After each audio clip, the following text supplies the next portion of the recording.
قرآن حکیم، سیرت النبی صلی اللہ علیہ وآلہ وسلم، احادیث مبارکہ، فقہی مسائل کا بیان اور بہت کچھ انشاءاللہ تعالی جید علماء کرام کے ساتھ۔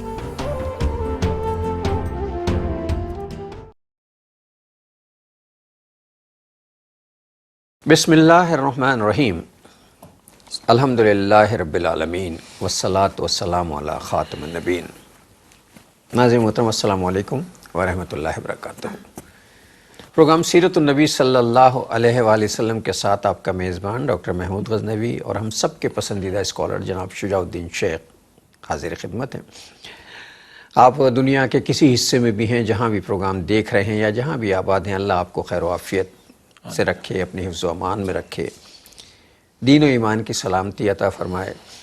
اور جو اس پروگرام کے حوالے سے جو ہمارے ناظرین جو پروگرام سنتے ہیں اور کچھ چیزیں اسپارک کرتی ہیں کسی پروگرام میں، مجھے بھی جب میں اس پروگرام میں آتا ہوں تو بہت سی چیزیں اسپارک کرتی ہیں، اور اس میں سے کوئی ایک آدھ چیز بھی اگر آدمی کو لگ جائے اور وہ شروع کر دے تو اس کے بڑے فوائد ہوتے ہیں، معاشرتی فوائد بھی ہیں، اخروی فوائد بھی ہیں، دنیاوی فوائد بھی ہیں، وغیرہ وغیرہ۔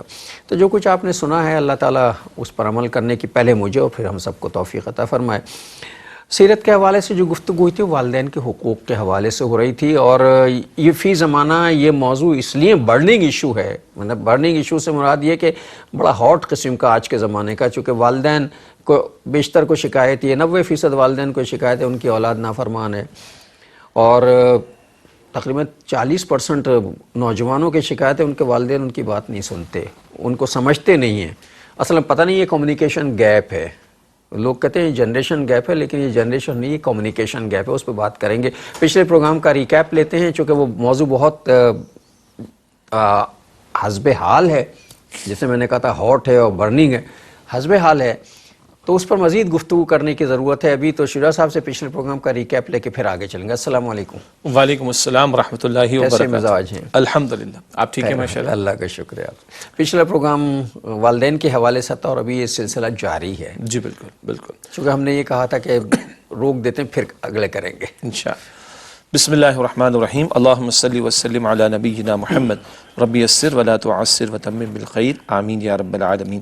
والدین کے تعلق سے پھر پچھلی مرتبہ ہم نے کلام کیا، کچھ ریکیپ بھی تھا اس سے پچھلے پروگرام کا، کچھ تفصیل مزید ہم نے بیان کی، پھر 5 مقامات کا ذکر ہم نے کیا کہ جہاں اللہ تعالیٰ نے اپنے حق کے فوراً بعد ماں باپ کے حقوق کو بیان فرمایا۔ اس ذیل میں سورہ بنی اسرائیل کی آیات کا ہم نے حوالہ بھی دیا، اور امید ہمارے ناظرین نے مطالعہ کرنے کی کوشش کی ہوگی۔ 15ویں پارے کی پہلی سورت سورہ بنی اسرائیل، اس کی آیت نمبر 23، 24 اور 25 میں 3 آیات میں والدین کے تعلق سے کلام آیا۔ پھر خاص طور پر بڑھاپے کے حوالے سے رہنمائی کہ اگر ماں باپ ایک یا دونوں بڑھاپے کی حالت کو پہنچ جائیں تو اف نہ کہنا، نہ جھڑکنا اور نرمی سے بات کرنا، کاندھوں کو عاجزی شفقت کے ساتھ جھکائے رکھنا، اور دعا کرنا رب ارحمہما کما ربیانی صغیرا۔ پھر وہ واقعہ سنائے گئے جن میں صاحب نے آ کر عرض کی کہ اللہ کے رسول علیہ السلام، یہ میرے والد مجھ سے میرے مال کا مطالبہ کرتے ہیں، تو اللہ کے رسول صلی اللہ علیہ وآلہ وسلم نے ارشاد فرمایا انت و مالک لوالدیک، تو بھی اور تیرا مال دونوں تیرے والد کے ہیں۔ یعنی کہنے کا مطلب یہ ہے کہ تم اپنے آپ کو سمجھتے کیا ہو ہمارے اعتبار سے بات، اب ہماری بات ہم نے کی تھی کہ تم اپنے آپ کو یہ سمجھ بیٹھے ہو کہ میں کمانے کے قابل ہو گیا، میں کوالیفائڈ ہو گیا، میں نے ماسٹرز کر لیا، میں نے پی ایچ ڈی کر لیا، میں آفیسر بن گیا، میں بڑی پوسٹ پر آ گیا، تو میں اتنا کما رہا ہوں، تو میں ماں باپ کو سپورٹ کر رہا ہوں، میں ماں باپ کی کفالت کر رہا ہوں۔ تم سمجھتے کیا اپنے آپ کو؟ تم کسی قابل نہیں تھے، تب انہوں نے اپنے آپ کو تم پر انویسٹ کیا تھا۔ تو یہ حدیث مبارک کہ تم بھی تمہارا مال دونوں تمہارے والد کے، اس کے تحت فقہا نے کچھ مسائل بھی بیان فرمائے ہیں، تفصیل کا موقع نہیں ہے، حاصل اس کا یہ کہ تمہارے مال پر، تمہاری جان پر تمہارے والد کا پورا اختیار موجود ہے۔ اس حد تک اس بات کا ذکر ہمیں ملتا ہے۔ پھر یہ بات بھی کی گئی تھی کہ اگر ماں باپ بڑھاپے میں آ گئے ہیں تو بہرحال ایک چڑچڑاہٹ کا معاملہ، چڑچڑاپن بلکہ کہہ لیجئے، ایک ضد کا معاملہ بڑھاپے کی وجہ سے آ جایا کرتا ہے۔ یہ وہ موقع ہے کہ جب اولاد کو اور زیادہ اپنے آپ کو قابو میں رکھنے اور ان کے ساتھ بالکل اسی طرح ٹریٹ کرنے کی ضرورت ہے جب اولاد ہم اور آپ بچے تھے، ضد کرتے تھے، چیختے تھے، چلاتے تھے، آسمان سر پر اٹھا لیتے تھے، اور آج کے زمانے کے حساب سے ایڑیاں رگڑتے تھے، مٹھیاں بیچتے تھے اور لپٹ کے رول کرتے رہتے تھے، ضد کرتے تھے، تو یہ کتنے پیار سے منا لیتے تھے۔ جی، تو وہی اب ریپلیکا ہو جائے گا۔ اس بڑھاپے میں آ کر ماں باپ میں بھی ایک بچے کی ضد کی طرح کا معاملہ، ایک سختی کا عنصر کا معاملہ، اس سب میں کیا ہے اپنے آپ کو ان کے سامنے عاجزی کے ساتھ جھکا کر رکھو۔ یہ ذکر بھی ہوا کہ ماں باپ کے ساتھ اس سے سلوک بھی ہے، اور جو کریں وہ کم ہے، ہم ان کا حق ادا نہیں کر سکتے، تو رب ارحمہما کما ربیانی صغیر والی بات۔ پھر ایک بات آئی تھی کہ ماں باپ کو بھی دیکھنا چاہیے کہ کیا انہوں نے اپنی اولاد کی تربیت کی کوشش کی ہے۔ اس پر ہم نے ایک واقعے کا ذکر، بلکہ ایک زائد واقعات کا بیان آ گیا تھا کہ اگر ماں باپ آج اولاد کو دین سے روشناس نہیں کرا رہے، دین کی تعلیم نہیں پہنچا رہے، تو خود اپنے لیے اہتمام کریں کہ بڑھاپے میں ماں باپ کے ساتھ اولاد زیادتی کرے گی۔ آپ نے ایک جرمن خاتون کا ذکر کیا تھا کہ جس نے یہ دیکھا کہ سامنے والا گھر جو تھا وہ مسلمانوں کا تھا، اور کس طرح ایک بیٹا اپنے ماں باپ کے ساتھ اس نے سلوک کر رہا تھا، تو وہ ایک اسلامک سینٹر میں آ جاتی، کہتی بھائی میرے بیٹے کو مسلمان کر دو تاکہ میرا بڑھاپا سیف ہو جائے۔ تو غیر مسلم بھی اسلام کی ان تعلیمات کو دیکھتا ہے تو متاثر ہوتا ہے، اور اس کو بھی دنیا میں کچھ نہ کچھ اس کا بینیفٹ مل جاتا ہے۔ تو ہم جو ماننے والے مسلمان ہیں، ہمیں کس قدر یقین کرنے کی ضرورت ہے کہ کتنا پیارا دین اللہ نے عطا فرمایا، دنیا اور آخرت کی بھلائیاں ہمیں عطا فرماتا ہے۔ ہمارا یقین اللہ کے دین کی تعلیم پر بڑھنا چاہیے۔ البتہ ہم نے اس پر کلام کیا تھا پچھلے پروگرام میں کہ اگر آج میں اپنے ماں باپ کے ساتھ اچھے رویے کو اختیار کروں گا تو میں آٹومیٹکلی اپنی اولاد کو یہ تربیت دے رہا ہوں، اور اس کے برعکس میں اپنے ماں باپ کے ساتھ برا رویہ اختیار کروں گا تو میں خود اپنی اولاد کو موٹیویٹ کر رہا ہوں کہ وہ میرے ساتھ یہ حرکت آگے چل کر کرے۔ اس سے پچھلے 2 پروگرام قبل ایک حدیث مبارک یہ بھی ہم نے پیش کی تھی کہ بعض گناہوں کی سزا دنیا میں مل جاتی ہے، ان میں یہ بھی ہے کہ ماں باپ کو ستانے کی سزا دنیا میں بھی اللہ تعالیٰ دیتا ہے۔ اللہ تعالیٰ حفاظت فرمائے۔ تو اپنے گھر والوں کی، اپنے بچوں کی تربیت کا اہتمام کرنا چاہیے، تو پھر ہم ایک اچھا ماحول اپنے گھرانوں کے اندر انشاءاللہ تعالیٰ دیکھیں گے، اور یہ خوبصورت تعلیم جو دین نے عطا کی۔ ایک اور اہم بات ہم نے یہ رکھی تھی، جتنا آخرت کا یقین ہوگا ہمارے رویے اچھے ہوں گے، جتنا آخرت کا یقین ہوگا ہمارا کردار اچھا ہوگا، جتنا آخرت کی جواب دہی کا احساس ہوگا ماں باپ کے ساتھ معاملہ بھی میرا آپ کا بہتر ہوگا۔ اور ہم نے یہ بھی جانا کہ فرق سمجھانے کے لیے تو ہم کہہ دیتے ہیں کہ یہ حقوق اللہ کا معاملہ اور یہ حقوق العباد کا معاملہ، لیکن الٹیمیٹلی بالآخر سارے حقوق العباد بھی حقوق اللہ بن جاتے ہیں، کیونکہ ان حقوق کو ادا کرنے کا حکم اللہ تعالیٰ نے دیا، اور مالک یوم الدین ہم نے کھڑا ہونا اللہ کے سامنے، وہ بدلے کے دن کا مالک ہے۔ ہم نے کل جواب ماں باپ کو نہیں دینا، رب کو دینا ہے۔ جتنا یہ یقین ہوگا ہمارا رویہ ماں باپ کے ساتھ اور دیگر لوگوں کے حقوق ادا کرنے میں بہتر ہو جائے گا انشاءاللہ۔ یہ سارے معاملات گھر کے ماحول سے ہوتے ہیں۔ گھر کا ماحول ہم جیسا بناتے ہیں ویسے ہی وہ ریفلیکٹ کرتا ہے اولاد میں۔ بیٹا اپنے باپ کو جس طرح بیہیو کرتے ہوئے دیکھتا ہے گھر میں ماں کے ساتھ، بچوں کے ساتھ، جب وہ باپ بنتا ہے تو شوہر بنتا ہے، باپ بنتا ہے، ویسے ہی بیہیو کرتا ہے۔ اسی طرح ماؤں کو جو کچھ کرتے بیٹیاں دیکھتی ہیں تو جب وہ بیوی بنتی ہیں، بہو بنتی ہیں، تو وہ وہی کرتی ہیں جو انہوں نے اپنی ماں کو کرتے دیکھا۔ میرے ایک دوست ہیں، ابھی حیات ہیں، اللہ تعالیٰ بہت بیمار ہیں، اللہ تعالیٰ انہیں صحت کلی، شفاء کاملہ اور خیر کا معاملہ ان کے ساتھ کرے۔ پروفیسر تھے، ریٹائر ہوئے، تو ان کی وائف تھی، ان کی اولاد نہیں ہوئی تھی بیچاروں کی۔ تو ان کی وائف کا جب انتقال ہوا تو ہم سب لوگ ان کے یہاں تعزیت، سب بیٹھک بھی ہماری روز کی ہوتی تھی تقریباً۔ تو جب تعزیت کے لیے گئے، بات تعزیت ہو گئی، اس کے بعد بہت دن کے بعد ان سے ایسی باتیں ہو رہی تھیں، جب وہ خاصا معاملہ صدمے کا ختم ہو گیا۔ ایک دن بیٹھے بیٹھے بڑی تعریفیں کر رہے تھے اپنی وائف کی۔ میری وائف یار ایسی عورت میں نے دیکھی، میں نے پہلی مرتبہ کسی صاحب کو اپنی بیوی کی تعریفیں کرتے ہوئے سنا اس طرح۔ ایسی تعریفیں کر رہے تھے کہ میں بہت، اب ہم دوست بیٹھے، پوچھا بھائی اب اتنی تعریفیں کر رہے ہو؟ انہوں نے جو باتیں بتائیں وہ بڑی حیرت انگیز تھی۔ کہنے لگے کہ آپ لوگوں کو اندازہ نہیں ہے، میں جب شام کو داخل ہوتا تھا، گھر میں داخل ہوتا تھا، تو وہ میرے ہاتھ کو بوسہ دیتی تھی، ایسے جیسے پیروں کے ہاتھ بوسہ دیا جاتا ہے۔ صبح میں نکلتا تھا تو میرے دونوں ہاتھوں کو بوسہ دیتی تھی اور آیت الکرسیاں پڑھ کے میرے اوپر پھونک کے دم کرتی تھی اور جاتی۔ جب میں پیسے لا کے اس کے ہاتھ میں دیتا تھا تو وہ تنخواہ اسی وقت نکال کے اس میں سے 2.5% نکال کے مجھے واپس دے دیتی تھی کہ یہ پہلے کسی کو دے دے جا کے۔ اور کہنے لگے آخر وقت تک اس کا یہی عمل رہا۔ تو کہنے لگے جب وہ مجھے اس کے مرنے کا بہت صدمہ ہوا، حالانکہ ہماری اولاد نہیں تھی، لیکن وہ بڑی مجھے وہ چیز یاد آ گئی کہ حضور نے فرمایا تھا کہ جو عورت اس حال میں مرے کہ اس کا شوہر اس سے خوش ہوگا تو وہ چاہے جنت کے جس دروازے سے داخل ہو جائے۔ اللہ اگر ان کے گھر میں اولاد ہوتی اور یہ ماحول دیکھتی تو اگر بیٹی ہوتی تو وہ بھی یہی کرتی جا کے، اچھا، اس میں ایک اور امکان بھی ہو سکتا ہے، شاید آپ اس پہ وضاحت فرما دیں. یہ جو صاحب اپنی اہلیہ کا ذکر کر رہے ہیں اور ان کی اس کردار کی وہ گواہی دے رہے ہیں، اس میں پورا امکان موجود ہے کہ ان خاتون کی والدہ، ایگزیکٹلی میں کہہ رہا ہوں نا، ماؤں کی تربیت ہوتی ہے. تو ان خاتون کی والدہ کی تربیت تھی جو ان میں ریفلیکٹ ہو رہی ہے.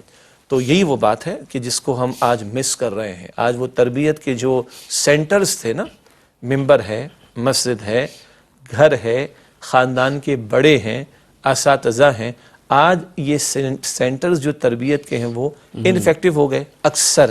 اور آج کل کچھ اور چیزیں ایکٹیویٹ ہو گئی ہیں. آج اسمارٹ فون پورے کا پورا وہ ایک مینٹور ہے، پورے کا پورا ایک مربی کا درجہ وہ حاصل کر چکا ہے. یہ وہ شے ہے کہ جس نے ہماری آل ٹوگیدر تہذیب کے ستونوں کو ہلا ڈالا. تہذیب اور ہمارا ثقافتی، تہذیبی، مذہبی ورثہ جو ہے وہ چھن گیا. تو یہ ان سے مجھے بھائی وہ تمہارے ہاتھ چومتی تھی، میں نے کہا تو ہاتھ چومتی تھی. کہنے لگے میں نے پوچھا ایک دن کہ تم میرے ہاتھوں کو بوسے کیوں دیتی ہو، میں کوئی پیر ہوں؟ کہنے لگے میرے لیے تو آپ ہی پیر ہیں اور ان کو تو میں اس لیے ہاتھوں کو بوسے، ان ہاتھوں سے تو مشقت کر کے کما کے لاتا ہوں. لگے پروفیسر تھے، قلم کی مشقت ہوتی تھی. کہنے لگے نہیں، ان ہاتھوں سے تو مشقت کر کے کما کے لاتے ہو، تو وہ اس گھر سے روزی، ان ہاتھوں سے روزی آتی ہے اس گھر میں. اللہ. اب بالکل آئیڈیل قسم کی بات ہے، افسانوی سی لگتی ہے کہ کوئی بیوی جو اس قدر کیئر کرتی ہو اور اس طرح کرتی ہو. بہرحال اللہ جس کو توفیق دیتا ہے، جنتی عورت تھی، گزر گئی. اچھا، خدا نخواستہ اس کا مطلب یہ نہیں ہے کہ میں یہ بتا رہا ہوں کہ بیویاں جو ہیں وہ یہی کام کیا کریں، لیکن ایک چیز ہے، ایک اچھی چیزوں سے شیئر کرنا چاہیے ایک دوسرے کے ساتھ. اور یہ سچا واقعہ ہے، وہ پروفیسر صاحب ابھی حیات ہیں ماشاءاللہ. یعنی ہم یہ بات کر رہے ہیں 21ویں صدی عیسوی. جی اس دور کی بات ہو رہی ہے، سمجھے. تو یہ ساری چیزیں ہیں. پچھلے پروگرام میں نے عرض کیا تھا کہ جناب ہمیں چاہیے، خود میں بھی اس بات کو محسوس کرتا ہوں کہ ہمیں چاہیے اپنے بچوں کو سورہ بنی اسرائیل کی یہ والدین والی آیتیں ضرور ترجمہ کر کے پڑھائیں اور سنائیں اور سنیں اور سمجھائیں انہیں، اگر ہم چاہتے ہیں کہ آنے والے دنوں میں ہمارے ساتھ جو ہے وہ ان کا رویہ برا نہ ہو. جی، مطلب دین کی مان لینے میں خیر ہی خیر ہے. یعنی ایک تو یہ آبجیکٹیو ہے نا کہ میرے ساتھ برا نہ ہو، میرا بڑھاپا اچھا گزر جائے. ایک ہے نہیں، میرے اللہ کا یہ حکم ہے، اس پر مجھے عمل کرنا ہے. وہی بات کہ نیت رکھو کہ اذان کی آواز آنی ہے، دھوپ تو آ جائے گی، ہوا تو آ جائے گی، روشنی تو آ جائے گی. تو ان احکامات پر عمل اس لیے کرنے کہ اللہ تعالیٰ کا حکم ہے، اللہ کے رسول علیہ السلام کی تعلیم ہے. اور اللہ اور اس کے رسول علیہ السلام کی تعلیم میں مخلوق کا ہی فائدہ ہے، بندوں کا ہی فائدہ ہے، ہمارا ہی فائدہ ہے. مگر ہماری ایک پہلی اسپرٹ کیا ہے، اصل اسپرٹ کیا ہے؟ حکم ہے، اس پر عمل کرنا ہے. تو اس کی جو بینیفٹس ہیں، اس کا جو بائی پروڈکٹ ہے، اس کے جو فوائد ہیں، وہ بھی اللہ تعالیٰ اپنے فضل سے ہمیں عطا فرما دے گا. حضرت عبداللہ بن عمر رضی اللہ تعالیٰ عنہ سے روایت ہے، ترمذی شریف کی حدیث مبارکہ ہے کہ حضور صلی اللہ علیہ وسلم نے ارشاد فرمایا کہ اللہ کی رضا اور اللہ کی خفگی، ناراضگی، دونوں والد کی رضا اور والد کی ناراضگی میں. جی بالکل، یہ بار بار حدیث مبارک ہم نے پیش کی ہے. کیا مطلب ہے؟ اگر ہم چاہتے ہیں کہ ہمارا رب ہم سے راضی ہو تو اپنے والد کو راضی رکھنے کی کوشش کریں. ان کی خدمت ہے، ان کی اطاعت ہے، ان کا ادب ہے، ان کا احترام ہے، ان کی بات کو ماننا ہے. اور اگر ہم چاہتے ہیں کہ اللہ تعالیٰ کی ناراضگی اور غصے اور غضب سے ہم بچیں تو اپنے والد کو ناراض کرنے سے اپنے آپ کو بچانا ہے. ان کی خلاف ورزی نہ ہو، ان کی معصیت نہ ہو، ان کی نافرمانی نہ کی جائے، ان کے احکام کو توڑا نہ جائے. ہاں، ایک وضاحت والدین کے لیے بھی ضروری ہے. ایک اصول پوری شریعت کا ہمیں یاد رکھنا چاہیے. ابو داؤد شریف کی روایت ہے کہ لا طاعت لمخلوق فی معصیت الخالق. مخلوق کی ایسی اطاعت جائز نہیں جس سے خالق کی نافرمانی ہوتی ہو، چاہے وہ باپ ہی کیوں نہ ہو. باپ ہو، ماں ہو، استاد ہو، بڑے سے بڑا کوئی منصب والا ہو. مخلوق کی ایسی بات نہیں مانی جائے گی جس سے خالق کی نافرمانی ہوتی ہو. تو ٹاپ پر اللہ تعالیٰ کا حکم ہے، ٹاپ پر اللہ کے رسول علیہ السلام کا حکم اور اطاعت ہے. اگر کسی کا حکم، کسی کا مطالبہ، کسی کا حق، کسی کا تقاضا، کسی کا حکم، کسی کا مطالبہ، کسی کا حق، کسی کا تقاضا اللہ تعالیٰ کے حکم اور اللہ کے رسول علیہ السلام کے حکم سے ٹکرائے گا تو وہ حق نیچے ہے، اللہ تعالیٰ کا حق اوپر ہے، اللہ کے رسول علیہ السلام کا حق اوپر ہے. یہ کلیئرٹی رہے. کسی کے ماں باپ کہیں کہ بیٹا گھر میں آمدن کم ہے، تم یہ فلاں راستہ اختیار کر لو، وہ رشوت کا راستہ ہے، وہ حرام کا راستہ ہے، وہ جوئے کا راستہ ہے، وہ چوری کا راستہ ہے، تو وہ ماننا جائز نہیں ہوگا. اوپر کی آمدنی والا معاملہ نہیں مانا جائے گا کسی سے. اسی طرح اگر ماں باپ کوئی ایسا مطالبہ اور کرے کہ شریعت کے حکم کے خلاف ہو، کہ تمہاری بیوی پردہ نہیں کرے گی، تمہاری بیوی کو پردہ نہیں کرنے دیں گے ہم. نہیں بھائی، پردے کا حکم اللہ اور اللہ کے رسول کا ہے صلی اللہ علیہ وسلم. اس کو کہتے ہیں نا، یہ اللہ اور اس کے رسول کا ڈومین ہے. ماں باپ کو اس میں انٹر ہونے کی اجازت نہیں ہوتی ہے. ماں باپ کے کسے باشد کوئی بھی ہو، دنیا کا بڑے سے بڑا بادشاہ کیوں نہ ہو، لیکن جس کا حق ہے وہ رہے گا، جس کا حکم ہے وہ رہے گا، جس کی اطاعت ہے وہ رہے گی. لیکن اگر یہ حق، یہ حکم، یہ اطاعت، یہ تقاضا اللہ اور اللہ کے رسول کے حق یا حکم اور تقاضے سے ٹکرائے گا تو یہ نل اور وائڈ، یہ نیچے، اور اللہ اور اللہ کے رسول کا حکم اوپر رہے گا. یہ کلیئرٹی ماں باپ کو بھی رہنی چاہیے، یہ کلیئرٹی اولاد کو بھی رہنی چاہیے، اور یہ کلیئرٹی ہم سب کو، چاہے ہم کسی بھی رول میں ہوں، کسی بھی کردار میں ہوں، ہم سب کو رہنی چاہیے. ناظرین ایک وقفہ لیتے ہیں، پھر آ کے بات کریں گے انشاءاللہ. السلام علیکم ورحمۃ اللہ وبرکاتہ. Welcome back. ناظرین وقفے کے بعد پروگرام سیرت النبی صلی اللہ علیہ وآلہ وسلم میں آپ کا خیر مقدم. بات یہ ہو رہی تھی کہ اللہ کے حقوق کی پاسداری کی جائے گی، والدین کے حقوق کی پاسداری کی جائے گی. لیکن اگر والدین اللہ کے حقوق کے معاملے میں یا اللہ کے حکم کے معاملے میں کوئی چیز کہتے ہیں، کوئی حکم دیتے ہیں، کوئی بات منوانا چاہتے ہیں، وہ نہیں مانی جائے گی. لیکن بڑے ادب کے ساتھ. مطلب یہ نہیں ہوگا کہ اس میں بدتمیزی کر دی جائے گی، والدین کی بات نہیں مانی جائے گی. والدین اگر مشرک بھی ہیں تو ان کے حقوق وہی ہیں جو قرآن نے بیان کیے ہیں. ہاں، ان کے شرک میں شریک نہیں ہوا جا سکے گا. بالکل. یعنی اگر کسی کے والدین مشرک اور کافر بھی ہوں تو ان کا حق خدمت برقرار رہے گا، لیکن ان کا حکم نہیں مانا جائے گا جو کفر کا تقاضا ہے، جو شرک کا تقاضا ہے، جو اللہ تعالیٰ کے احکامات کی خلاف ورزی پر مبنی کو مطالبہ ہے. لیکن بہت اہم بات ہے، سورہ لقمان میں ذکر آتا ہے کہ وَإِن جَاهَدَاكَ لِتُشْرِكَ بِي مَا لَيْسَ لَكَ بِهِ عِلْمٌ فَلَا تُطِعْهُمَا وَصَاحِبْهُمَا فِي الدُّنْيَا. اس دنیا کے اندر جو ہے ان کے ساتھ بھلا سلوک کرو. اگر ماں باپ تمہیں شرک پر آمادہ کریں، زور ڈالیں، تو ان کی اطاعت نہ کرنا، ان کی بات نہ ماننا. وَصَاحِبْهُمَا فِي الدُّنْيَا، اور دنیا میں ان کے ساتھ بھلا معاملہ کرنا. یعنی مشرک ماں باپ کا بھی حق خدمت برقرار رہے گا، مگر ان کا یہ حکم نہیں مانا جائے گا جو شرک اور کفر پر مبنی ہو. ہمارے ماں باپ تو مسلمان ہیں، الحمدللہ الحمدللہ. دیکھیں یہ کس قدر بڑی نعمت ہے.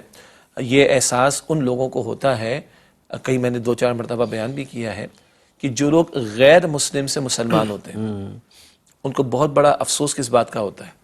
اگر تو ان کے ماں باپ مر چکے تو کہتے ہیں، اب دھاڑے مار کے روتے ہیں کہ وہ تو کفر پہ گئے، کفر پہ جانے والے کے لیے مغفرت کی دعا بھی نہیں ہو سکتی. ان کی سب سے بڑی پہلی پرابلم یہ ہوتی ہے، دھاڑے مار کے روتے ہیں. اور اگر ماں باپ زندہ ہیں تو روتے بھی ہیں اور بیچارے محنت بھی کرتے ہیں، ماں کلمہ تو پڑھ لے، باپ کلمہ تو پڑھ لے تاکہ تیرے لیے میں ہاتھ تو اٹھا سکوں.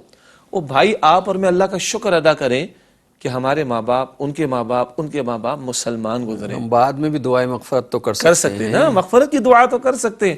تو ایک تو یہ بات ہے. البتہ نقطہ کیا تھا کہ ماں باپ کافر ہوں، مشرک ہوں تو حسن سلوک تو رہے گا، دنیا کا حق ادا، حق خدمت جسے کہیں گے وہ رہے گا، لیکن ان کا کفر پر مبنی حکم، شرک پر مبنی حکم نہیں مانیں گے. اب مسلمانوں کے درمیان آ جائیں، وہ اصول پہلے ہم نے بریک سے پہلے بیان کر دیا. ماں باپ کا حق خدمت اور وہ حق ادا نہیں ہو سکتا، تسلیم کریں اس بات کو، تبھی اللہ سے دعا کریں رب ارحمہما کما ربیانی صغیرہ. یہ دعا بار بار آ چکی ہے الحمدللہ. اور اگر وہ مطالبہ کو ایسا کرے شریعت کے حکم کے خلاف ہو تو وہاں ادب سے نہیں، اماں یہ بات تو نہیں چل سکتی، بڑے ادب سے ابا یہ بات، یہ اللہ کے حکم کے خلاف ہے، کسی طرح ان کو سمجھایا جائے گا. وہ بات نہیں مانی جائے گی جو شریعت کے حکم کے خلاف ہے. باقی ان کا حق خدمت برقرار رہے گا، اس کو جتنا ادا کریں وہ کم ہے. حضرت ابراہیم علیہ السلام کے حوالے سے جو چیزیں ہمارے پاس تاریخی ورثہ ہے ہمارا، اس پتہ چلتا ہے کہ حضرت ابراہیم علیہ السلام کے چچا آزر جی وہ مشرک تھے، اور آپ جو ہیں وہ ظاہر مسلم تھے. تو ان کا کوئی حکم نہیں مانتے تھے. وہ بت بنا کے اور فروخت کرتے تھے. آج کل بھی کہیں ہوتے ہیں بت بنائے جاتے ہیں اور فروخت کیے جاتے ہیں، وہ بھی بت فروخت کرتے تھے. اور وہ جب حضرت ابراہیم علیہ السلام سے کہتے تھے کہ اس میں میرے ساتھ شریک ہو تو آپ صاف منع کر دیتے تھے. لیکن احترام ان کا اپنی جگہ تھا. اسی طرح جب حضرت ابراہیم علیہ السلام کے ایک صاحبزادے کی شادی ہوئی اور وہ دوسری بستی میں جا کے رہنے لگے تو حضرت ابراہیم علیہ السلام اس وقت ضعیف ہو چکے تھے. تو وہاں گئے اور جانے کے بعد انہوں نے دروازے پہ دستک دی. اندر سے بہو آئیں، پوچھا کیسا احوال ہے نا. اور ذرا شجاع صاحب بتائیں گے یہ معاملہ زیادہ بہتر طریقے سے. جی اچھا جو پہلی بات ہے نا آزر کے تعلق سے، البتہ سورہ مریم میں انداز دیکھیں، 5 مرتبہ مخاطبت کا انداز پتہ ہے کیا ہے؟ یا ابتی یا ابتی یا ابتی یا ابتی یا ابتی، اے میرے ابا جان، اے میرے ابا جان، اے میرے ابا جان، اے میرے ابا جان، میرے پاس حق پہنچا ہے، آپ کے پاس نہیں پہنچا۔ آپ شیطان کی پیروی نہ کریں، رحمان کی بات کو مانیں۔ اگر آپ نے رحمان کی بات کو نہ مانا تو اللہ کا عذاب آپ کو آ پکڑے گا۔ لیکن ادب، یا ابتی، اے ابا جان، اے میرے ابا جان، اے میرے ابا جان، گویا بڑوں کے ساتھ کلام کیسے ہو؟ اگر وہ حق پر نہیں تو حق کی دعوت کیسے دی جائے؟ وہ اگر سختی کرنے پر آ بھی جائیں تو ہم نے کوئی زبان درازی نہیں کرنی، اس طرح کا معاملہ نہیں کرنا۔ یہ وہ سارا احوال ہے جو ابراہیم علیہ السلام کی اس داستان میں ہمارے سامنے آتا ہے۔ باقی وہ جو اپنی بہو کا ذکر ہے تو پہلی مرتبہ گئے تو کچھ اس طرح کا معاملہ محسوس ہوا کہ معاملہ ٹھیک نہیں ہے، کہا جی شوہر آئے تو کہا کہ جب شوہر آئے تو کہنا چوکھٹ کو بدل لیں، اور اس کے بعد وہ چوکھٹ کے بدلنے کا معاملہ تاریخی روایات میں ہمیں مل جاتا ہے۔ اس اعتبار سے مراد یہ کہ اگر پیغمبر اس بات کا تقاضا کر رہے ہیں، پیغمبر کی تعلیم وحی کی تعلیم وحی ہوا کی کرتی اللہ ہے، کا حکم ہے۔ یہ فرق الگ شے ہے۔ آج کوئی اس طرح کا ڈیمانڈ مطالبہ کرے تو وہ فرق الگ شے ہو جائے گا۔ جب کبھی بھی ہم پیغمبروں، اچھا اپنے نقطہ زیر گفتگو آپ لائے ہیں کہ جب پیغمبروں کے تعلق سے کوئی کلام آ رہا ہو تو یاد رہے کہ پیغمبروں پر اللہ کی طرف سے وحی آتی ہے۔ پیغمبر کو خواب میں دکھایا جا رہا ہے کہ بیٹے کو ذبح کریں، جی تو پیغمبر کا خواب وحی پر مبنی ہوتا ہے، وہ تیار ہو گئے تو رب نے روک دیا، بس اتنا امتحان مقصود تھا۔ میں 100 مرتبہ بھی کیا 1000 مرتبہ بھی خواب دیکھ لوں نا تو یہ بس خواب ہے، یہ وحی نہیں ہو سکتی، وحی کا دروازہ بند ہو چکا۔ تو جب بیٹے کو کہا کہ چوکھٹ کو بدل لیں تو پیغمبر کا کہنا وحی کی تعلیم کے مطابق ہے، اس کا درجہ الگ شے ہو جائے گی۔ عام طور پر کوئی والد اپنے اولاد بیٹے سے کہ بہو کو طلاق دے دو، اس کو مثال نہیں بنایا جا سکتا، اس کو مثال نہ بنایا جائے۔ اس کو میں نے خاص طور پہ تذکرہ اس لیے کیا کہ حضرت ابراہیم علیہ السلام نے بہو کے جب دروازے دستک دی، بہو آئیں تو پوچھا کہ کیسے گزر رہی ہے؟ اب بیٹے کا نام دیا، کہاں ہیں وہ؟ کہا جی وہ تو وہ شکار کرنے کے لیے گئے ہیں۔ کیسی گزر رہی ہے؟ کہنے بس ٹھیک ہے، کبھی کھا لیتے ہیں کبھی نہیں کھاتے ہیں، سو گزر رہی ہے، بس یہ تنگی ہے۔ آپ نے حکم دیا کہ بیٹا آئے تو اس سے کہنا کہ چوکھٹ بدل دو۔ جب صاحبزادے آئے انہیں بتایا کہ ارے وہ میرے ابا جان تھے اور حکم دے گئے ہیں کہ تمہیں طلاق دے دی جائے۔ طلاق دے دی، دوسری شادی کر لی۔ جب ایک مرتبہ پھر کچھ عرصے کے بعد آیا اور دوسری بہو کو بلایا، وہ بھی آئیں، اس وقت بھی اتفاق سے صاحبزادے موجود نہیں تھے اور شکار پہ گئے ہوئے تھے۔ پوچھا کیسی گزرے گی؟ الحمدللہ بہت اچھی ہے، شکار کر کے لاتے ہیں، خوب پیٹ بھر کے کھاتے ہیں، جو بچتا ہے رکھ دیتے ہیں، اگلے دن کھاتے ہیں۔ کبھی کبھی ایسا بھی ہوتا نہیں ہوتا تو صبر کرنے کی توفیق مل جاتی ہے، تو دونوں تو ہر طرح سے ہماری تو مزے لگے ہوئے۔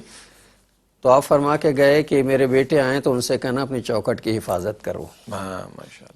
اچھا اس میں یہ سبق نہیں مل رہا کہ صاحب باپ کہے تو بیوی کو طلاق دے دو، اس میں یہ سبق مل رہا ہے کہ عورت کا شکر گزار ہونا کتنی بڑی نعمت ہے جس کے لیے نبی محترم جو ہیں وہ حکم جاری کر رہے ہیں۔ جی یعنی ناشکری کا رویہ اللہ کو پسند نہیں تو وقت کے پیغمبر اس کے مطابق رہنمائی فرما رہے ہیں، اور شکر گزاری کا رویہ اللہ کو پسند ہے تو وقت کے پیغمبر اس کے مطابق وحی کی تعلیم کو پہنچا رہے ہیں۔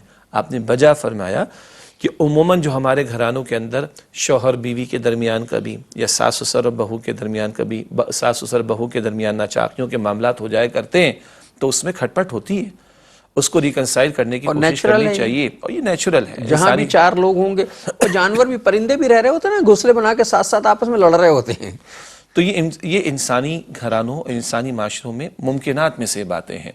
البتہ ان کے ڈسکشن میں اور ان کے ریکنسلیشن کے امور کے دوران میں جناب ابراہیم علیہ السلام کے اس واقعے کے بیان کا جو حوالہ دیا جاتا ہے، آپ نے وضاحت فرما دی کہ وہ پیغمبر ہیں، پیغمبر پر وحی کی تعلیم کی رہنمائی موجود ہے۔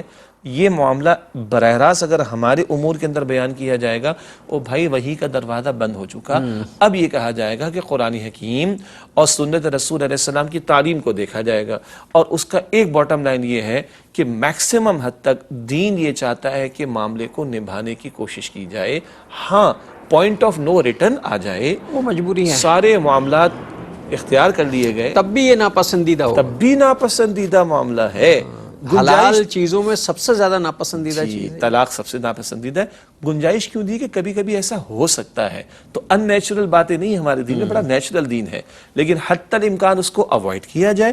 نہیں ہوتا معاملہ, ریکنسائل نہیں ہوتا, تو خود قرآن کریم میں اللہ تعالیٰ فرماتا ہے کہ اللہ غنی ہے, ان دونوں علیحدہ ہونے والوں کو اللہ بہتر میچ عطا فرما دے گا. تو وہ گنجائش شریعت نے عطا کی, گو کہ جیسے کہ آپ نے وضاحت فرمائی کہ انتہائی ناپسندیدگی کے ساتھ اجازت ہے اس کی. اچھا, یہ جو واقعہ بیان کیا تھا میں نے حضرت ابراہیم علیہ السلام کا, اس میں والد کی اطاعت کا ایک پہلو مضمر ہے کہ اس حد تک بھی جا کے والد جو ہے, لیکن والد کا پیغمبر ہونا ضروری ہے, صاحبزادے بھی پیغمبر ہی ہیں دونوں, تو اس حد تک والد کی اطاعت جو ہے وہ کی جانی ہے کہ والد کا حکم یہاں تک ماننا ہے. آج کے زمانے میں ایسا ممکن نہیں ہے, اس لیے کہ آج کے والد خود اس قابل نہیں ہے کہ وہ حکم دے سکے اس طرح کا, اس کے اپنے معاملات اچھے نہیں ہیں. بلکہ اچھی بات ہے کہ آج کا والد ہو یا آج کا بیٹا ہو, دونوں کو دین کی رہنمائی حاصل کر لینی چاہیے جو پیغمبر صلی اللہ علیہ وسلم کے ذریعے ہمیں پہنچی ہے. اور اگر خود اتنے اصحاب علم نہیں ہیں, جو کہ ہم لوگ نہیں ہوتے, تو پھر اصحاب علم جو کتاب و سنت کی تعلیم کو جانتے ہیں ان سے رہنمائی لینی چاہیے.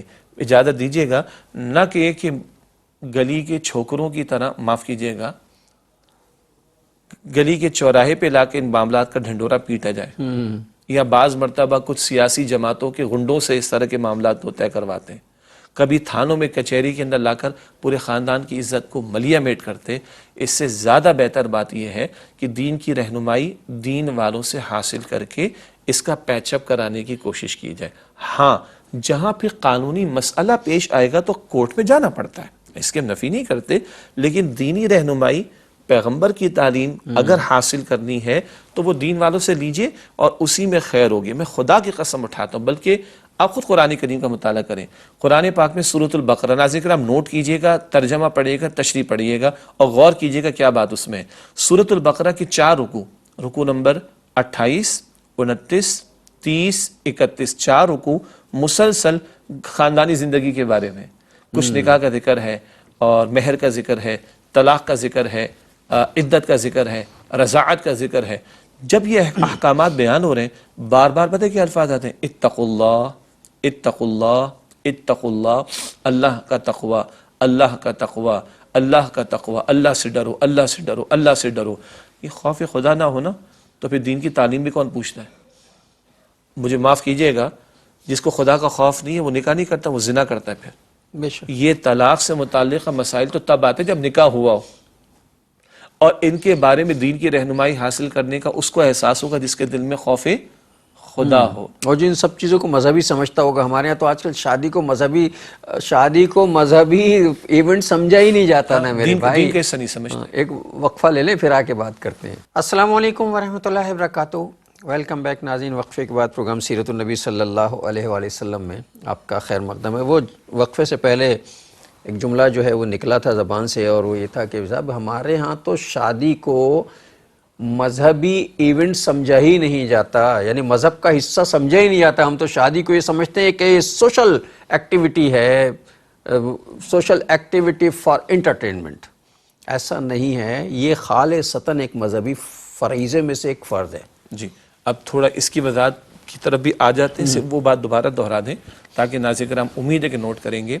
البقرہ کے 4 رکوع 28, 29, 30, 31 مسلسل ہدایات خاندانی زندگی کے بارے میں, نکاح, طلاق, عدت, رضاعت, یہ سارے امور کا وہاں پر بیان, اور بار بار تقوی تقوی تقوی تقوی. دوبارہ میں اس بات کو ریمفیسائز کروں گا, خوف خدا ہوگا تو نکاح کرتے ہوئے بھی دین کی تعلیم کو پوچھیں گے, خوف خدا ہوگا گھر کے معاملات کو چلاتے ہوئے بھی دین کی تعلیم کو پوچھ لیں گے. گڑبڑ ہو سکتی ہے, انسان ہے. خوف خدا ہوگا تو یہ پوائنٹ آف نو ریٹرن آئے گا, تو طلاق دینے کا طریقہ بھی دین سے پوچھیں گے. جی, مطلب طلاق دینے کے بھی طریقے یہ نہیں ہوتے جو ہم نے اختیار کیے ہوئے ہیں. یہ اس کے لیے علماء کرام سے باقاعدہ پوچھنا چاہیے, طلاق یوں نہیں دی جاتی. یہ 4 جو رکوع میں نے پیش کیے نا, ذرا ناظرین جس مکتب فکر سے تعلق ہے ذرا تفسیر کھولیں, وہاں یہ وضاحتیں مل جائیں گی انشاءاللہ. ہم پڑھتے ہی نہیں, تو بھائی خوف خدا ہوگا تو ان تعلیمات کو سیکھیں گے, عمل کریں گے. اور میں نے ایک بڑی کڑوی بات کہی تھی بریک سے پہلے, خوف خدا نہ ہو تو زنا کرتے ہیں لوگ, نکاح نہیں کرتے. پھر معاف کیجئے گا. اب آئیے جو ابھی بریک سے آنے کے بعد آپ نے گفتگو رکھی ہے, اسی معاملے کہ ہم کہتے ہیں کہ یہ دین کا حصہ ہی نہیں ہے. انا للہ و انا الیہ راجعون. قرآن پاک پڑھ جائیے, حکم آ رہا ہے, نکاح کا تذکرہ ہے, نکاح کے نتیجے میں رہنمائی ہے, نکاح کے ساتھ اور جو چیزیں جڑی ہوئی, مہر کا معاملہ ہے. مہر کا تعلق طلاق سے تو نہیں ہے نا, یہ تو ہمارے بگڑا ہوا تصور لوگوں کا. اچھے بھلے لوگ کہتے ہیں طلاق ہوگی تب مہر دیں گے, دماغ خراب ہے تمہارا. طلاق مہر تو ویسے حق ہے, فوراً دینا ہے. نکاح سے جڑا ہوا ہے مہر. اچھا, احادیث مبارکہ حضور ترغیب دلاتے صلی اللہ علیہ وسلم, اے نوجوانوں تم میں سے جو استطاعت رکھتا ہے وہ نکاح کرے. یہ نگاہ کو نیچا رکھتا ہے, شرمگاہ کی حفاظت کرتا ہے. حضور کی تعلیم ہے نکاح کی ترغیب دے. حضور نے نکاح کی, تمام انبیاء نے نکاح کی علیہم الصلوۃ والسلام, سنت ہے. اچھا پھر بالکل بجا سنت ہے. جب حضور نکاح کا خطبہ دیتے تھے نا, اور نکاح مسجد میں ہو تو اچھی بات ہے, پسندیدہ بات ہے, تو خطبہ حضور دیتے تھے جمعے کا, خطبہ حضور دیتے تھے عید کے موقع پر, خطبہ حضور دیتے تھے کبھی جنازے کے موقع پر بھی, خطبہ کبھی حضور دیتے تھے کبھی جنگ کی تیاری ان مواقع پر بھی, اور خطبہ حضور دیتے تھے نکاح کے موقع پر بھی. یہ اتنا اہم ایونٹ ہے. دیکھیں اتنا اہم ایونٹ ہے, اہم مواقع پر خطبہ حضور دیتے صلی اللہ علیہ وسلم, نکاح کے موقع پر بھی آپ خطبہ دیتے. قرآن پاک میں ہدایات موجود ہیں, احادیث مبارکہ میں ہدایات موجود ہیں, اللہ کے رسول نے خود نکاح کی ہے, آپ کی مستقل سنت ہے. تو کیا یہ کوئی دین سے ہٹ کر ایونٹ ہے؟ چلیں ایک اور اینگل سے دیکھ لیں. کوئی شخص زنا کر کے اپنی خواہش پوری کرے, حرام ہے نا, گناہ ملے گا. تو نکاح کر کے خواہش پوری کرے گا تو ثواب ملے گا, یہ دین کا حصہ ہے. جی, اجر ملے گا. ہاں, اور یہ حدیث میں الفاظ ہیں, حدیث مسلم شریف میں آپ نے فرمایا کہ جب زوجین کا تعلق قائم ہو, نکاح کے ذریعے زوجین تعلق قائم کرتے ہیں, تو یہ صدقہ, یہ ثواب کا عمل ہے. عرض کی یا رسول اللہ علیہ السلام, یہ تو بندہ اپنی خواہش کو پورا کر رہا ہے, ثواب ملے گا. فرمایا اچھا بتاؤ, حرام میں منہ ڈال کر خواہش پوری کرے تو گناہ ملے گا؟ بالکل گناہ ملے گا. تو جب حلال ذریعے سے پورا کرے گا تو خواہش کو ثواب ملے گا.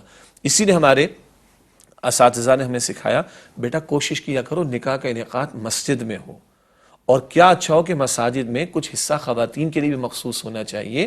ہمارے اہتمام نہیں ہے اس کا, مجھے معاف کیجیے گا, اور عورتیں بھی آئیں نکاح کی مجلس میں تو عورتوں کو بھی پتہ چلے گا, چھوٹے بچوں کو بھی پتہ چلے گا, او مسجد میں یہ کام ہوا تو یہ دین کا حصہ ہے. کیا اچھا ہو کہ مساجد, اچھا حدیث میں, اچھا خرچہ بھی بچ جائے گا. جی حدیث میں ہم تو ہر طرف سے بچت کا سوچتے ہیں نا, پیسہ بچنا چاہیے, مسجد میں کر لیں پیسہ بچ جائے گا. اعلنوا هذا النکاح واجعلوه فی المساجد. ایک حدیث مبارک میں یہ کلام موجود ہے کہ نکاح کا اعلان کرو, مساجد میں منعقد کرو. ویسے گواہوں کی موجودگی میں کوئی ہوٹل میں کرتا ہے, معاف کیجیے, لان میں کرتا ہے, اپنے گھر میں کچھ افراد کو بٹھا کے نکاح کرتا ہے, نکاح ہو جاتا ہے, ٹھیک ہے. لیکن حدیث میں ترغیب ہے کہ مساجد میں نکاح کا اہتمام کیا جائے. کیوں؟ جب مسجد میں کریں گے تو پھر دوبارہ عرض کر رہا ہوں, آنے والوں کو بھی محسوس ہوگا یہ دین کا حصہ ہے.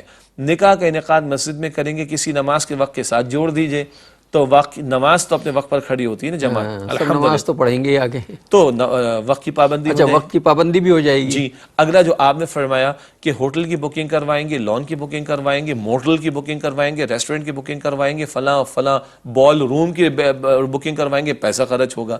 مسجد میں اس طرح کے اخراجات کا معاملہ نہیں آتا. مسجد میں خرافات نہیں ہوں گی, نہ کوئی سگریٹ نوشی کرے گا, کم سے کم مسجد کے احاطے میں تو نہیں کرے گا, نہ کوئی میوزک بجے گا, تو خرافات سے بھی بچیں گے. نکاح تو پاکیزہ سنت ہے نا, اس کے ساتھ خرافات اور گناہ کو شامل کریں گے تو نکاح کی برکت ملے گی. برکت اصل میں اسی لیے ہماری سوسائٹی میں, ناظرین ذرا اس پہ غور کیجئے, یہ لمحہ فکریہ ہے اور اس پہ ہمیں کچھ چیزوں پہ غور کرنا چاہیے. اللہ تعالیٰ ہمیں غور و فکر کی دعوت دیتا ہے, اپنے معاملات پر بھی غور کرنا چاہیے کہ ہمارے نکاح جو ہو رہے ہیں گھروں میں, اس کے نتیجے میں گھر میں امن و سکون نہیں ہو رہا, اور زیادہ تر اب جو معاملات چل رہے ہیں وہ زیادہ تر طلاق کے, سب سے زیادہ کیسز جو آتے ہیں وہ طلاق کے آتے ہیں, عدالتوں میں بھی, اور علماء کرام کے پاس فتوے لینے کے لیے جو سب سے زیادہ رش ہوتا ہے وہ طلاق کا اور خلا کا ہے, بہت زیادہ. مطلب میں جب فقہی پروگرام کرتا تھا تو میں تنگ آ جاتا تھا یہ دیکھ کے کہ جتنے خطوط آ رہے ہیں یا لائیو پروگرام میں جتنے سوال آ رہے تھے اس میں سے 80% سوال جو ہے وہ نکاح طلاق کے اور خلا کے بارے میں ہوتے تھے. اتنے ٹائم کا اگر 10% حصہ اس قوم کی تربیت کے تعلق سے, اور جب نکاح کا انعقاد ہو تو موٹی موٹی باتیں آدھے گھنٹے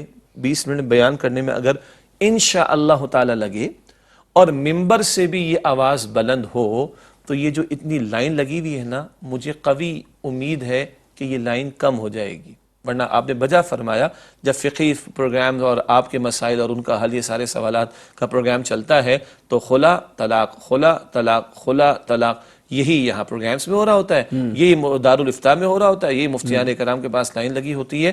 اس پورے عمل کا اگر 10% حصہ نکاح کے موقع پر خطبہ ہو، خطبے کے ساتھ وضاحت ہونی چاہیے، کچھ تشریح ہونی چاہیے، اسی طریقے پر ممبر سے اس بات کی یاد دہانی ہو، نئے جو نکاح جوڑے بن رہے ہیں یہ اپنی ساری پلاننگ کے لیے 2-2 3-3 4-4 سال لگا کے تیاریاں کرتے ہیں، اور اللہ کے بندوں کوئی کتابچہ لے لو، کوئی کسی کا ویڈیو، سب کچھ دستیاب ہے، آدھا ایک گھنٹے سے زیادہ کی بات نہیں ہے کہ بنیادی باتیں ہمارے سامنے آ جائیں، تو اللہ تعالیٰ کی ذات سے قوی امید ہے کہ انشاءاللہ تعالیٰ اس میں خیر ہوگی۔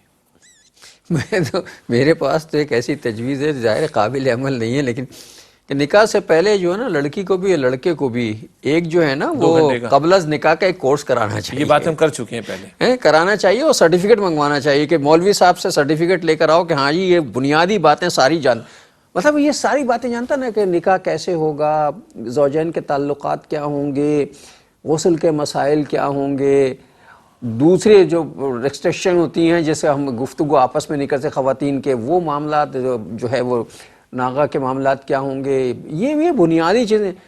ہم نے اگر یہ سارے معاملات نہیں پتہ اور ہمارا غسل ہی ہم پہ واجب ہوا اور وہ غسل ہی صحیح نہیں کر سکتے، ہماری تو کوئی عبادت ہی نہیں ہوئی، کیسے قبول ہوگی؟ اللہ تو یہ سارے کورس تو ہونے چاہیے، تو پتہ ہی نہیں ہوتا ہمیں تو۔ اللہ معاف کرے، نکاح تو بات کی بات ہے، ہم میں سے بیشتر حضرات کو تو غسل کا طریقہ بھی نہیں پتہ ہوتا۔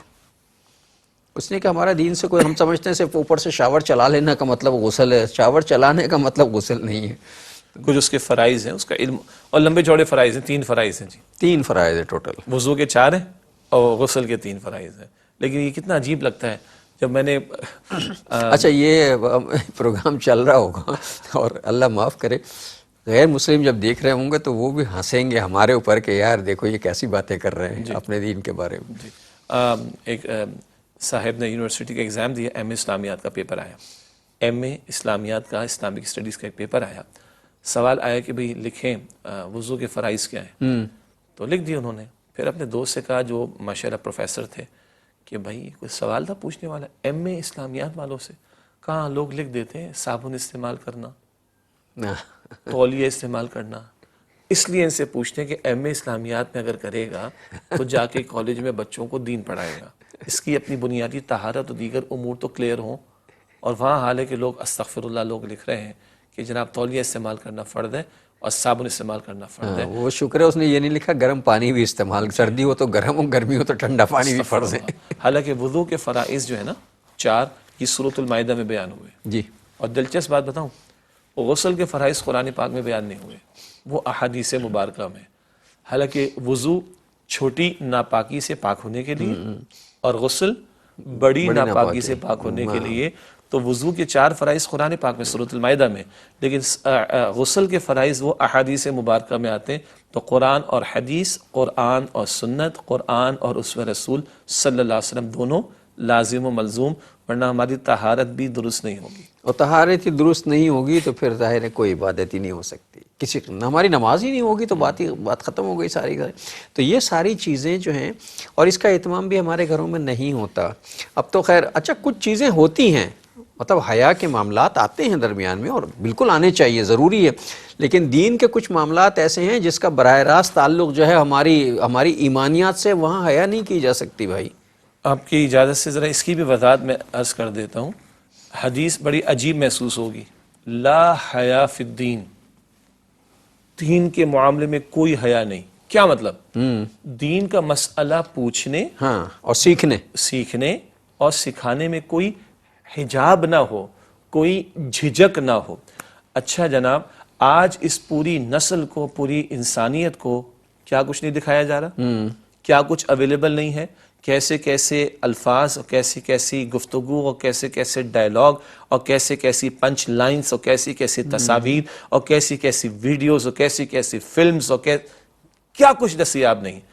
اس میں تو کسی کو حیا نہیں آتی، یہ بے حیائی کی باتیں شیئر کرتے ہوئے، فارورڈ کرتے ہوئے، دیکھتے ہوئے، گزرتے ہوئے کسی کو کوئی حیا نہیں، اور دین کا مسئلہ بیان کرنے کی بات ہے، دین کا مسئلہ سیکھنے کی بات ہے، یہ باتیں آپ لوگ کر رہے ہیں، یہ باتیں آپ بیان کر رہے ہیں۔ صاحب کو کیا ہو گیا؟ عجیب بات ہے نا، عجیب بات ہے۔